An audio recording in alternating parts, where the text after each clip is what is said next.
ചേച്ചി നിങ്ങൾ എങ്ങോട്ടായിരുന്നു ടൂർ പോയത്? ഞങ്ങള് കൊച്ചി ടു ഞങ്ങള് വിമാനത്തെ പറന്നുപോയി.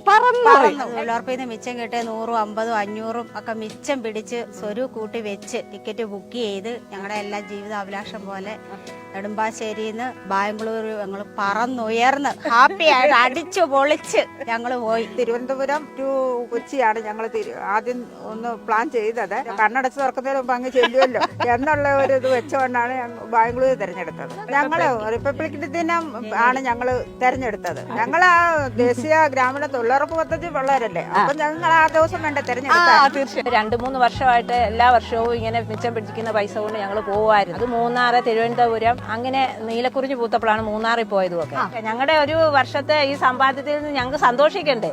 ഞങ്ങൾക്ക് സന്തോഷിക്കാൻ വേണ്ടിയിട്ട് ഞങ്ങൾ ഒരു ദിവസം ഞങ്ങൾ അതിനു വേണ്ടി സൂപ്പർ. ഏതായാലും ഞങ്ങളുടെ ആഗ്രഹം സാഫല്യമായി, സ്വപ്നം സാഫല്യമായി. ഇനി ഞങ്ങൾക്ക് പാർലമെന്റിൽ പോകണം, താജ്മഹൽ കാണണം. ഞങ്ങൾക്ക് ഞങ്ങളുടെ ആഗ്രഹങ്ങൾ ഇങ്ങനെ പുരോഗമിച്ചുകൊണ്ടേ ഇരിക്കുവാണ്. ഈ കീഴേത്തട്ടിലുള്ള തൊഴിലുറപ്പ് തൊഴിലാളികൾക്ക് 100 പണിയാണ് ഒരു വർഷം കിട്ടുന്നത്. അത് 200 പണിയെങ്കിലും ആക്കുകയും വേണം, കൂലി കൂട്ടി കിട്ടുകയും വേണം. പിന്നെ ആ പൈസയാണെങ്കിൽ ഞങ്ങൾക്ക് 15 ദിവസത്തേക്കകം ഞങ്ങളുടെ ബാങ്കുകളിൽ എത്തണം എന്നുള്ളതാണ് ഞങ്ങളുടെ ആവശ്യം. എങ്ങനെ ഉണ്ടായിരുന്നു വിമാനത്തെ ജീവിതത്തിൽ ആദ്യമായിട്ട് കയറിയപ്പോ?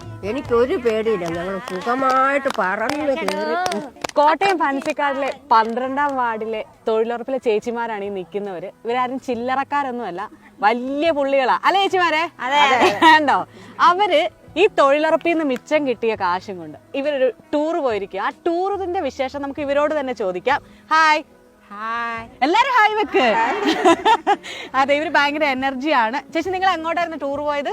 ഞങ്ങള് കൊച്ചി ടു ബാംഗ്ലൂർ. അതെങ്ങനെയാ പോയെന്ന് കൂടെ പറ. അവിടെയല്ലേ പ്രത്യേകത, കൊച്ചി ടു ബാംഗ്ലൂരുടെ ബസ് ഉണ്ട്.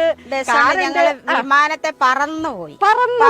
തൊഴിലുറപ്പിന്ന് ഞങ്ങളുടെ ജന്മസാഫല്യം പോലെ, സ്വപ്നം പോലെ ഞങ്ങൾ ആഗ്രഹിച്ച് 1 വർഷം കൊണ്ട് ആഗ്രഹിച്ച് അത് തൊഴിലുറപ്പിൽ നിന്ന് മിച്ചം കിട്ടിയ 100, 50, 500 ഒക്കെ മിച്ചം പിടിച്ച് സ്വരു കൂട്ടി വെച്ച് ഞങ്ങളൊരു 3000 രൂപ സാറിനെ വിളിച്ച് കൊടുത്ത് ടിക്കറ്റ് ബുക്ക് ചെയ്ത് ഞങ്ങളുടെ എല്ലാ ജീവിതാഭിലാഷം പോലെ നെടുമ്പാശ്ശേരിന്ന് ബാംഗ്ലൂർ ഞങ്ങൾ പറന്നുയർന്ന് ഹാപ്പി ആയിട്ട് അടിച്ചു പൊളിച്ച് ഞങ്ങള് പോയിട്ട് വന്നു. ഇനി ചേച്ചിയുടെ 2 കാര്യങ്ങൾ.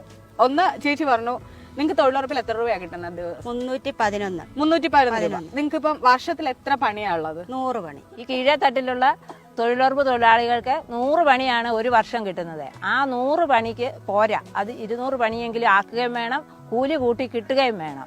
പിന്നെ ആ പൈസയാണെങ്കിൽ ഞങ്ങൾക്ക് 15 ദിവസത്തേക്കകം ഞങ്ങളുടെ ബാങ്കുകളിൽ എത്തണം എന്നുള്ളതാണ് ഞങ്ങളുടെ ആവശ്യം. ശാലി ചേച്ചിക്ക് പറക്കണം എന്നായിരുന്നോ, അതോ എന്റെ കൂട്ടുകാരെ കൊണ്ട്, അല്ലെങ്കിൽ എന്റെ കുടുംബക്കാരെ കൊണ്ട്, അല്ലെങ്കിൽ എന്റെ കൂടെ പണിയുന്നവരെ കൊണ്ട് പോകണം? എങ്ങനെയായിരുന്നു ശാലി